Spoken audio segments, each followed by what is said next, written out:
اعوذ باللہ من الشیطان الرجیم بسم اللہ الرحمن الرحیم یا ایہا الذین آمنوا کتب علیکم الصیام کما کتب علی الذین من قبلکم لعلکم تتقون ایاما معدودات فمن كان منكم مريضا أو على سفر فعدة من أيام أخر وعلى الذين يطيقونه فدية طعام مسكين فمن تطوع خيرا فهو خير له وَأَن تَصُومُوا خَيْرٌ لَكُمْ إِن كُنتُمْ تَعْلَمُونَ یا ایھا الذین آمنوا، اے ایمان والو، کتب علیکم الصیام، فرض کیے گئے تمہارے اوپر روزے، کما کتب علی الذین من قبلکم، جس طرح تم سے پہلے لوگوں پر فرض کیے گئے تھے، لعلکم تتقون، تاکہ تم پرہیزگار بن جاؤ، متقی بن جاؤ۔ ایاما معدودات، دن ہیں گنتی کے، فمن کان منکم مریضا، پس تم میں سے جو شخص بیمار ہو، او علی سفر، یا سفر میں ہو، فعدۃ من ایام اخر، تو گنتی پورے کرے دوسرے دنوں سے، وعلی الذین یطیقونہ، اور وہ لوگ جو طاقت نہیں رکھتے روزہ کی، ان کے لیے فدیۃ طعام مسکین، فدیہ ہے مسکین کو کھانا کھلانا ایک روزے کے بدلے میں۔ فمن تطوع خیرا، پر جو شخص خوشی کے ساتھ نیکی کرے، فَوَ خَيْرٌ لَهُ، یہ اس کے لیے بہتر ہے، وَأَن تَصُومُوا خَيْرٌ لَكُمْ، اور یہ کہ تم روزہ رکھو تمہارے لیے بہتر ہے، اِن كُنتُمْ تَعْلَمُونَ، اگر تم جانتے ہو۔ میرے محترم بزرگوں اور دوستو، یہاں اسلام کے بنیادی جو ارکان ہیں ان میں سے ایک رکن روزہ ہے، اس کا تذکرہ ہے۔ پہلے گزرا کہ قصاص کو تمہارے اوپر فرض کیا گیا، پھر وصیت کا آیا، اب یہ حکم آ رہا ہے کہ تمہارے اوپر روزے بھی فرض ہے، روزے کو فرض قرار دیا۔ روزہ کس سے کہا جاتا ہے؟ روزے کا لغوی معنی آتا ہے امساک، رک جانا، اور شرعی تعریف روزے کی یہ ہے الامساک عن الاکل والشرب والجماع من طلوع الفجر الى غروب الشمس، کہ صبح طلوع فجر سے لے کر، صبح صادق سے لے کر سورج کے غروب ہونے تک کھانے پینے اور نفسانی خواہشات سے جماع سے رکنے کا نام نیت کے ساتھ اس کو روزہ کہا جاتا ہے۔ تو یہاں کہا گیا کہ تمہارے اوپر روزہ فرض ہے، جس طرح کہ تم سے پہلے روزے فرض کیے گئے تھے۔ روزے میں مشقت ہے، اور آپ دیکھ لیں، غور کریں کہ ایک آدمی روزے میں حلال چیزوں سے رک رہا ہے، کھانا حلال، پینا حلال، ان حلال چیزوں سے رک رہا ہے صبح سے شام تک، تو حرام چیزوں سے بدرجہ اولا ہی اس کو رکنا ہے، حرام سے تو رکنا ہی ہے۔ اب یہاں فرمایا کہ اے ایمان والو، تمہارے اوپر روزے فرض کیے گئے، اور خطاب ایمان والے، یا ایھا الذین آمنوا، پیار سے خطاب کیا جا رہا ہے۔ اس کا معنی ہے جو چیز تمہارے اوپر فرض کی جا رہی ہے وہ بہت ہی تمہارے فائدے کے لیے، اور چونکہ روزہ فرض تھا، فرمایا کما کتب علی الذین من قبلکم، یہ تسلی دی گئی کہ یہ مشقت والا کام ہے، اور یہ صرف تمہارے اوپر نہیں، تم سے پہلے لوگوں پر بھی فرض تھے۔ ہاں فرق اتنا ہے کہ تمہارے اوپر جس طرح فرض ہیں اس طرح نہیں، ان کے لیے الگ تھے، الگ الگ مقدار یا الگ تعداد وہ الگ الگ سلسلہ ہو سکتا ہے، ورنہ یہ ہے کہ پہلے بھی لوگوں پر روزے فرض کیے گئے تھے۔ جیسے حضرت آدم علیہ السلام، فرمایا ان پر ایام بیز کے روزے فرض تھے۔ ایام بیز 13ویں، 14ویں، 15ویں کا روزہ، اور یہ ایام بیز کے روزے امت محمدیہ صلی اللہ علیہ وسلم کے لیے مستحب کا درجہ رکھتے ہیں۔ آپ صلی اللہ علیہ وسلم ایام بیز کے روزے رکھتے تھے، مستحب ہے، رکھنا چاہیے، اجر ثواب ملے گا، لیکن حضرت آدم علیہ السلام پر فرض تھے۔ اسی طرح حضرت نوح علیہ السلام، ان کی امت بڑی سخت مزاج تھی، ماننے والے لوگ نہیں تھے، اور جب یہ ان کا حال تھا اور ان میں گویا بہیمیت کا عنصر پایا جاتا تھا جس کو حیوانیت آپ کہتے، تو اس کو توڑنے کے لیے اللہ رب العزت نے حضرت نوح علیہ السلام پر جو روزے لازم کر دیے، وہ پورا سال روزے رکھنے کا حکم دیا۔ پورا سال روزے رکھو، اس سے انسان کے اندر سے وہ حیوانیت ختم ہوتی ہے، بہیمیت ختم ہوتی ہے۔ اس لیے آپ صلی اللہ علیہ وسلم کا ارشاد ہے نا کہ من استطاع منکم الباء فلیتزوج، جس کے پاس شادی کے لوازمات پورے ہیں اس کو چاہیے شادی کرے۔ فَإِن لَمْ يَسْتَطِعْ، اور اگر اس کے پاس نہیں ہے، خرچہ نان و نفقہ کچھ نہیں ہے، فرمایا پھر روزے رکھے۔ اور کیوں؟ یہ روزہ انسان کی قوت بہیمیت اور قوت شہوانی کو توڑ دیتا ہے، لہذا فرمایا روزہ رکھنا چاہیے۔ تو ان کے لیے روزے پورا سال لازم کرتی ہے، حضرت نوح علیہ السلام کے لیے۔ حضرت داؤد علیہ السلام ایک دن روزہ رکھتے، ایک دن افطار کرتے، یہ ان کا حال تھا۔ اسی طریقے سے حضرت عیسیٰ علیہ السلام 2 دن روزے رکھتے تھے اور تیسرے دن افطار کر دیتے تھے۔ اگرچہ یہ بھی آیا کہ حضرت موسیٰ علیہ السلام کی امت میں 40 دن روزے تھے۔ حضرت عیسیٰ کے بارے میں آیا ان کی امت میں 30 دن تھے۔ ایک بادشاہ ان کا جو ہے وہ بیمار ہو گیا تو کہا جی یہ ٹھیک ہو جائے تو ہم 40 دن رکھیں گے۔ جب وہ ٹھیک ہو گیا دوسرا ایک سلسلہ ہوا تو کہا 7 دن اور رکھیں گے، 47 دن کے۔ پھر کہا کہ یہ ہم جو ہے وہ دوسرے موسم میں رکھا کریں گے، تو اس طرح 50 روزے انہوں نے اپنے اوپر لازم کر دیے۔ بہرحال یہاں یہ فرمایا کہ یہ روزے تمہارے اوپر صرف فرض نہیں، تم سے پہلوں پر بھی۔ ہاں ادھر کیا رمضان کے روزے فرض ہو گئے، فرمایا تم سے پہلوں پر بھی روزے فرض ہیں۔ جب فرض ہیں تو یہ مشقت پہلے بھی ہوئی ہے، لہٰذا یہ نہ سمجھنا کہ صرف، اور ظاہر ہے انسان میں یہ فطری بات ہے کہ جب کوئی مشقت والا کام اس پر آئے اور جب وہ سمجھتا اچھا میرے ساتھ یہ بھی اس میں شامل رہے ہیں، تو اس کو ہلکا سمجھنے لگ جاتا ہے، زیادہ اس کو بوجھل نہیں سمجھتا۔ اور حضرت معاذ رضی اللہ تعالیٰ عنہ فرماتے ہیں کہ روزے میں 3 طرح کی تبدیلیاں آئیں۔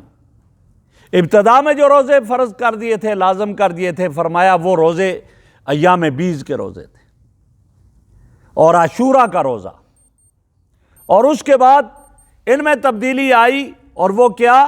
اس سے کہ کتب علیکم الصیام، اس کے ذریعے سے رمضان کے روزے فرض ہو گئے اور وہ ختم ہو گئے، ان کی فرضیت ختم ہو گئی۔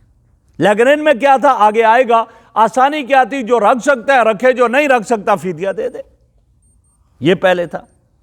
اب اس میں تبدیلی آئی اور کہا وَعَلَى الَّذِينَ يُطِيقُونَ فدیہ، جو نہیں روزہ رکھ سکتے، طاقت نہیں رکھتے، وہ فدیہ ادا کر لیں، لہٰذا یہ تبدیلیاں آئیں اس میں روزے میں۔ حضرت معاذ رضی اللہ تعالیٰ عنہ فرماتے ہیں، تو فرمایا ایمان والو تمہارے اوپر روزے فرض ہیں، کما کتب علی الذین من قبلکم، جیسے تم سے پہلی امتوں پر فرض ہوئے۔ اور مقصد کیا ہے؟ لعلکم تتقون، تاکہ تم متقی بن جاؤ، پرہیزگار بن جاؤ، تقویٰ آ جائے۔ بڑی پیاری مثال دی ہے اس کی کہ ایک بچہ ہے، وہ امتحان دیتا ہے، امتحان میں اس کی جو ہے وہ گویا کہ مکمل پاس نہ ہوا، 2 سبجیکٹ رہ گئے۔ اب 2 سبجیکٹ رہ گئے، سپلیمنٹری دینے لگا۔ اب اگر وہ امتحان نہ دے سپلی کا اور کہیں جی سند دو، اس کو سند نہیں ملے گی کہ پہلے یہ امتحان دے گا، اس کو پاس کرے گا پھر سند ملے گی، اور جب وہ سپلی دی اور پاس ہو گیا اب اس کو سند ملے گی۔ تو فرمایا یہاں بھی یہی ہے کہ جو شخص جو ہے پورے روزے رکھے گا، پورے روزے رکھنے کے بعد اس کو تقویٰ کی سند ملے گی، اس کو تقویٰ کی ڈگری ملے گی کہ یہ متقی اور پرہیزگار ہے، پورے، ورنہ درمیان میں چھوڑ دی اور اس طرح ہوا تو وہ اس سے محروم ہو جائے گا۔ فرمایا تاکہ تم متقی اور پرہیزگار بن جاؤ، اس لیے روزے۔ اور پہلے میں نے ایک دفعہ عرض بھی کیا ہے کہ تقویٰ کس سے کہا جاتا ہے، تو ایک صحابی نے دوسرے سے یہ پوچھا تو کیا فرمایا، کبھی خاردار راستے سے گزر ہوا؟ فرمایا کئی دفعہ۔ کیسے گزرے ہو؟ فرمایا کپڑوں کو سمیٹ سمیٹ پر گزرتا تھا تاکہ کانٹوں سے نہ الجھ جائیں۔ فرمایا بھائی دنیا میں اسی طرح زندگی گزارو، چاروں طرف جو ہے وہ گناہوں کے کانٹے ہی کانٹے ہیں، اس طرح زندگی گزار دو کہ ان گناہوں میں نہ الجھو۔ اس کا نام تقویٰ ہے اور اس کا نام پرہیزگاری ہے، اور اس کے لیے روزہ جو ہے وہ بہترین ایک ذریعہ اور سبب ہے۔ آگے فرمایا ایام معدودات، یہ دن ہے گنتی کے، چند دن ہے، اور وہ کیا ہے؟ آپ 12 مہینوں میں سے ایک مہینہ، اور یہ گنتی کے دن کتنے ہیں؟ 30 ہے یا 29 دن ہے۔ اسلامی مہینہ 28 کا بھی نہیں ہوتا، اسلامی مہینہ 31 کا بھی نہیں ہوتا، یا 30 کا ہوگا یا 29 کا ہوگا۔ فرمایا یہ گنتی کے دن ہے، نہ اس سے زیادہ اور نہ کم۔ فمن کان منکم مریضا او علی سفر، اب بتایا ایک آدمی مریض ہے، بیمار ہے، لہٰذا وہ کیا کرتا ہے، اس کے لیے کیا حکم ہے؟ فرمایا اس کے لیے حکم ہے کہ وہ روزہ افطار کر لے، نہیں رکھ سکتا روزہ۔ لیکن اس میں سب سے بڑا مفتی اس کا اپنا جو ہے وہ دل ہے کہ آیا وہ واقعی ایسا ہی ہے یا نہیں ہے۔ اس چیز کو مد نظر رکھے کہ وہ یہ روزہ رکھ سکتا ہے یا نہیں رکھ سکتا۔ ویسے خیال آیا یار مشکل ہو جائے گا، نہیں، اگر وہ بیمار ہے ایسا کہ روزہ رکھنے سے اس کی مرض بڑھے گی، اس کی جان کے جانے کا خطرہ ہے، لہٰذا اس کو روزہ نہیں رکھنا چاہیے۔ یا ماہر حاذق مسلمان ڈاکٹر اس سے کہتا ہے کہ تم روزہ رکھو گے تو مر جاؤ گے، نہ رکھو روزہ، اب اس کو چاہیے کہ وہ بیماری کے عالم میں روزہ نہ رکھے، افطار کر لے، بعد میں جب ٹھیک ہو جائے گا تو اس روزے کی قضا کر لے۔ تو فرمایا تم میں سے جو مریض ہے او علی سفرن، یا مسافر سفر میں ہے، تو اس کو چاہیے فعدۃ من ایام اخر، سفر میں گیا، اس کو مشقت تکلیف آ رہی ہے، لہٰذا وہ روزہ اگر نہیں رکھتا نہ رکھے، اور بعد میں جتنے دن سفر میں اس نے روزہ توڑا ہے اتنے وہ روزے قضا کرے گا۔ لیکن سفر کے اندر روزہ رکھے تو بہتر ہے، وَأَن تَصُومُوا خَيْرٌ لَكُمْ، سفر میں روزہ رکھ لے بہتر ہے۔ اگر اس کو زیادہ اتنی تکلیف اذیت نہیں تو روزہ رکھنا بہتر ہے۔ نماز اور روزے میں سفر میں کیا فرق ہے؟ سفر سے مراد ہے کہ 48 میل کا سفر ہونا چاہیے کم از کم، اس سے کم میں نہیں۔ اور اس میں فرق کیا ہے؟ نماز 4 رکعت والی نماز 2 رکعت پڑھے گا، ظہر کی نماز 2 رکعت پڑھے گا، عصر کی نماز 2 رکعت پڑھے گا، عشاء کی نماز 2 رکعت پڑھے گا۔ اگر اس سفر میں وہ 4 ہی پڑھے گا گناہگار ہو جائے گا، کیوں؟ حکم آ گیا۔ اور نبی اکرم صلی اللہ علیہ وسلم نے سفر میں ہمیشہ جو ہے شرعی سفر جو ہے 4 رکعت والی نماز 2 رکعت پڑھی ہے، لہٰذا اس لیے اس کو 2 ہی پڑھنی ہوگی۔ اگر یہ 4 رکعت پڑھے گا گناہگار۔ ہاں اگر یہ مقیم امام کے پیچھے ہے، آگے امام مقیم ہے، یہ پیچھے مسافر کھڑا ہو گیا، اب یہ امام کے اتباع میں پوری 4 رکعت نماز پڑھے گا۔ اکیلا پڑھ رہا ہے تو اس کو گویا 2 رکعت ہی پڑھنی پڑے گی مسافر ہونے کی حالت میں۔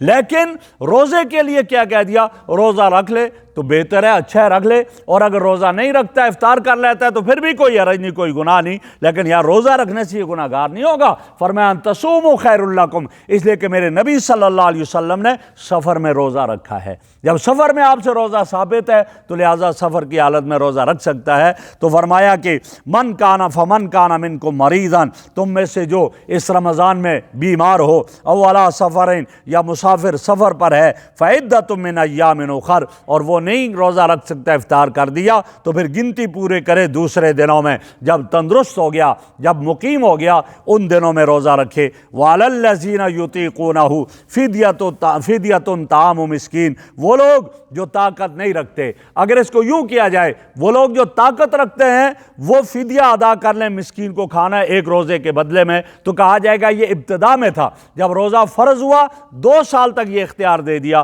چاہے روزہ رکھ لو اور چاہے روزہ نہیں رکھتے ہو تو فدیہ ادا کر دو۔ 1 روزے کا 1 فدیہ کیا ہے؟ 1 مسکین کو صبح و شام کھانا کھلانا، صدقہ فطر جسے کہہ دیں۔ یہ ابتدا میں تھا تاکہ لوگوں کا شوق بڑھے اور اس مشقت کو برداشت کرنے لگ جائیں، اور اس کے بعد پھر یہ حکم منسوخ ہو گیا کس آیت سے؟ جو آگے آ رہی ہے، فمن شہد منکم الشہر فلیصم، جو آدمی رمضان کے مہینے کو پالے، تندرست بھی ہے، سفر پر بھی نہیں ہے، اس پر لازم ہے کہ وہ روزہ رکھے گا۔ اب وہ فدیہ نہیں دے گا، وہ روزہ رکھے گا، یہ بھی ہے۔ اور یہ بھی بعض حضرات نے کہا کہ یہاں لا جو ہے یہ محذوف ہے، وَعَلَى الَّذِينَ يُطِيقُونَهُ اے لا يُطِيقُونَهُ، وہ لوگ جو روزے کی طاقت نہیں رکھتے، بڑھاپا، اتنے بوڑھے ہو گئے روزہ نہیں رکھ سکتے، اتنے مسلسل بیمار ہیں کہ روزہ نہیں رکھ سکتے، اور روزہ تندرست ہونے کی امید نہیں ہے، اسی حال میں انہوں نے جانا ہے، لہٰذا ان کے لیے کیا ہے، فدیۃ طعام مسکین، ہر روزے کا بدلے میں ایک مسکین کو کھانا کھلانا ہے۔ ایک آدمی بیمار ہے، ڈاکٹر نے کہا تم نہیں روزہ رکھ سکتے ہو، لہٰذا فدیہ دے دیا، اب بعد میں ٹھیک ہو گیا، اللہ نے طاقت دے دی روزہ رکھنے کی، لہٰذا جتنے دن وہ ٹھیک رہا روزہ رکھ سکتا تھا تو لہٰذا ان دنوں میں وہ روزہ رکھے گا، اور جو فدیہ اس نے پہلے ادا کر دیا تھا وہ اس کا فدیہ صدقہ بن جائے گا۔ تو یہاں یہ فرما دیا جو روزے کی طاقت نہیں رکھتے وہ فدیہ دے دیں، بڑھاپے کی وجہ سے یا مسلسل بیماری کی وجہ سے، ہاں اس میں کوئی افاقہ نہیں ہو رہا، تو پھر ان کو چاہیے وہ یہ ادا کریں۔ فمن تطوع خیرا، فرمایا جو خوشی کے ساتھ نیکی کرے گا، خیرن یعنی وہ روزے رکھے گا، ہاں، اور فهو خیر لہ، تو یہ اس کے لیے خیر اور یہ نیکی اس کے لیے بہتر ہے۔ وان تصوموا خیر لکم، اور فرمایا اگر یہ کہ تم روزہ رکھ لو تو تمہارے لیے بہتر ہے، بجائے افطار کے، بجائے فدیہ کے روزہ رکھ لیا تو بہتر ہے۔ ان کنتم تعلمون، اگر تم یہ جانتے ہو کہ ان دنوں میں تم یہ کر سکتے ہو تو پھر ایسا کرنا چاہیے۔ اللہ رب العزت ہمیں عمل کی توفیق عطا فرمائے۔